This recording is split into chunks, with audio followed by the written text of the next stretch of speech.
Eu, antes de ser presidente da Dataprev, eu fui 6 anos secretário adjunto de Logística e Tecnologia de Informação no Ministério do Planejamento. Eu ajudava a organizar e regular todo o uso de tecnologia por todo o governo federal.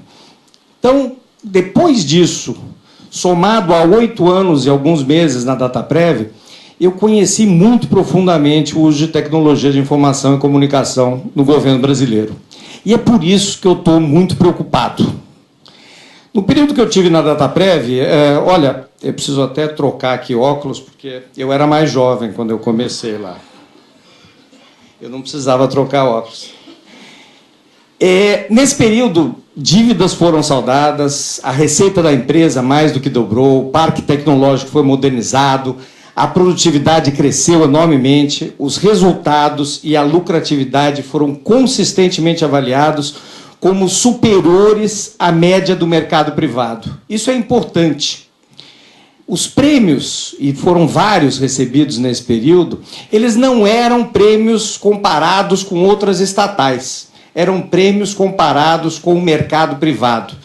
E a nossa lucratividade, a nossa produtividade, a nossa rentabilidade era superior ao mercado privado. Isso transformou a Dataprev numa empresa de excelência. Isso foi medido e aferido por órgãos da imprensa, pelo mercado, algo absolutamente alheio à empresa. E é importante lembrar das consequências para o Ceará, que está no título da audiência, né? A empresa, há muitos anos atrás, do começo da nossa gestão, resolveu ampliar e construir fábricas de software. E eu gostaria de ser um pouco mais hipócrita aqui e dizer, não, nós viemos aqui para ajudar a desenvolver o Nordeste, mas eu estaria mentindo. Nós viemos aqui porque tinha excelente mão de obra, extremamente bem formada nas universidades do Nordeste, onde o nosso salário era extremamente competitivo. Quando nós fazíamos concurso público em São Paulo, a Dataprev era a 6ª, a 7ª opção daqueles excelentes profissionais formados em São Paulo. Aqui, nós pegávamos a primeira opção, pegávamos doutores, pegávamos mestres, recém-saídos de centros de formação de nível extraordinário para trabalhar na Dataprev. Então, não viemos para fazer favor a ninguém, viemos para aproveitar o que vocês construíram e desenvolveram aqui em Fortaleza, em Campina Grande, em João Pessoa, em Natal, em 3 centros do Nordeste, onde alguns dos melhores produtos e resultados da empresa, enquanto eu estive lá, saíram. Tudo isso foi financiado, como já foi dito, por receitas próprias, sem nenhum aporte do governo. O governo recebia 25% dos nossos lucros todo ano e nos dava o direito de reinvestir os 75%. Essa era a única concessão que o governo fazia, porque fomos lucrativos todo esse período e fico muito satisfeito em dizer que a empresa continuou lucrativa depois que eu saí.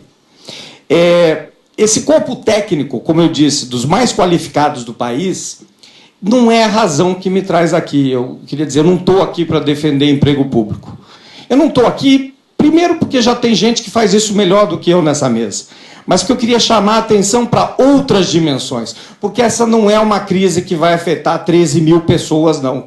Essa crise pode paralisar o governo, além de outros elementos que, de fato, não são ficção científica, que já foram aqui mencionados. Essas empresas que elas são parte do Estado brasileiro. Quando a gente fala em empresa estatal, podem ter, e existem empresas estatais que operam na economia aberta e que poderiam facilmente ser concebível a sua substituição por um ente privado. Serp e Dataprev não são dessa natureza. Serp e Dataprev são parte integrante do Estado. O regime de funcionamento como empresa é algo extremamente positivo, porque as transforma em algo mais ágil e adequado a enfrentar a dinâmica da indústria de TI. Mas elas representam mais de 50 anos de investimento do país em gestão, em conhecimento e inteligência. É isso que, de fato, vale ali dentro, não as máquinas. Foi o que construímos enquanto nação para gerir e executar projetos de TI no setor público. Essa capacidade tecnológica e intelectual é o que possibilita o pagamento e a gestão dos benefícios da Previdência, do seguro-desemprego, possibilita toda a gestão financeira do governo, inclusive a arrecadação pública, a arrecadação previdenciária, o imposto de renda, o e-social, o SPED, a nota eletrônica, a gestão de importação e exportação, a emissão de passaportes, da CNH, de todos os CPFs que cada vez mais viraram o número básico aí de acesso a quase tudo nesse país, dentro e fora do Estado, na iniciativa privada tanto quanto na área pública, todo o sistema de registro civil, incluindo óbitos, e inúmeros outros processos e bases de dados absolutamente imbricados na sociedade, no Estado, na vida do nosso país. Cada 5 municípios no país, 4 recebem mais como benefícios do INSS, através de benefícios do INSS, do que nas transferências obrigatórias da União.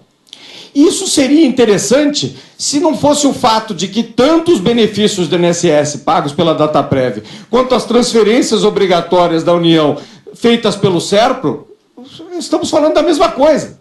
Os dois lados estariam ameaçados. Então, se você, entre os 4 municípios que recebem menos, ou entre os 1 que recebe mais, você está ferrado do mesmo jeito se esse desastre prosseguir.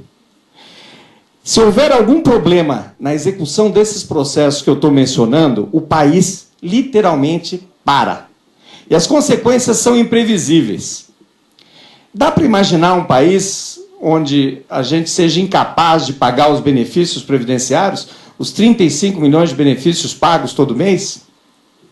O que acontece com esse país se isso for ameaçado? Essa sociedade, viver sob esse risco, a gente vai efetivamente contemplar? Então, eu tenho convicção que hoje, um processo de privatização envolvendo SERPRO e Dataprev seria completamente contraproducente, seria de altíssimo risco e os resultados seriam duvidosos. Então, não é um problema simples, não é uma coisa fácil, o que não quer dizer que estratégias talvez não sejam usadas para lograr alguns desses objetivos. Eu queria embasar essa opinião com algumas considerações. O valor das empresas, como foi dito, não está nos equipamentos, não está nos edifícios, não está no patrimônio e não está mesmo, me desculpem os colegas, no qualificado corpo técnico e funcional. O valor dessas empresas está nas informações e nos dados, que são críticos e que são cobiçados que essas empresas processam. Essas empresas não detêm um monopólio legal.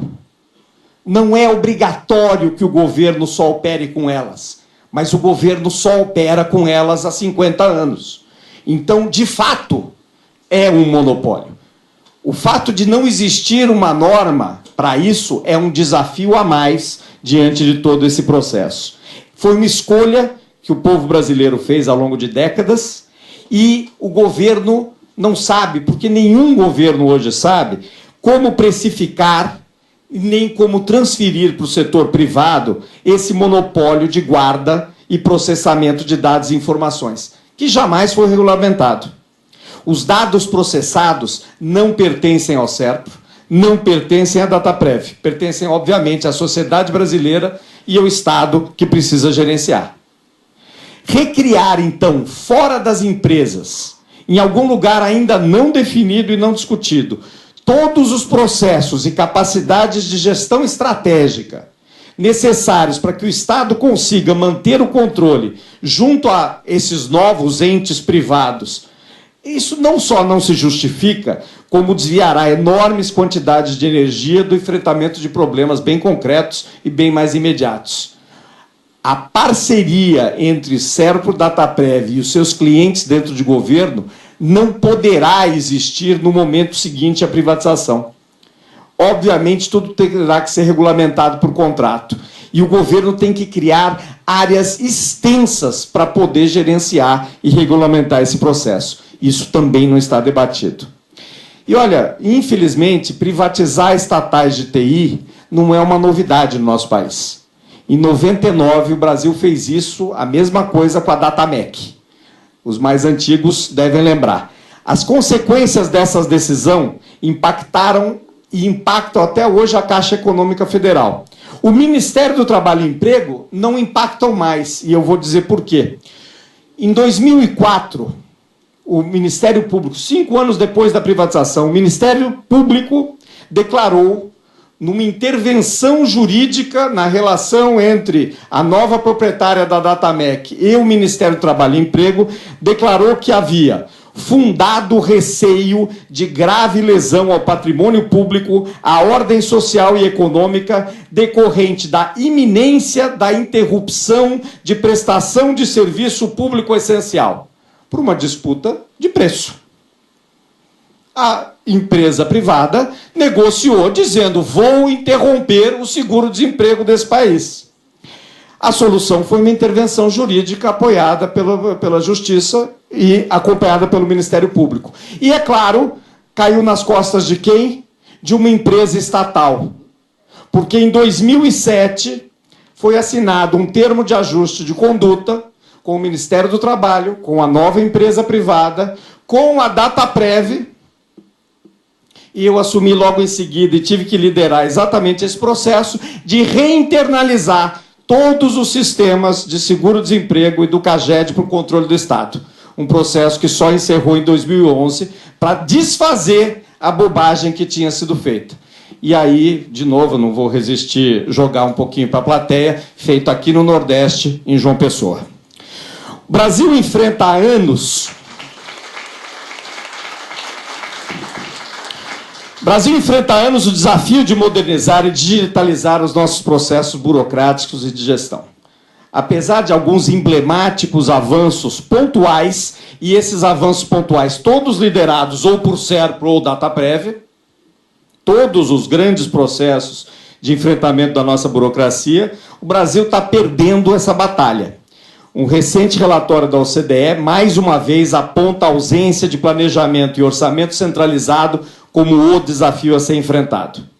Transferir para a iniciativa privada os 2 maiores núcleos de aglutinação e planejamento de TI do Estado brasileiro não só não vai contribuir para avançarmos, como vai, como disse, obrigar o Estado a construir outras estruturas de gestão alternativas para se relacionar com a iniciativa privada à altura. E não tenham ilusões. A iniciativa privada só respeita dinheiro e capacidade técnica.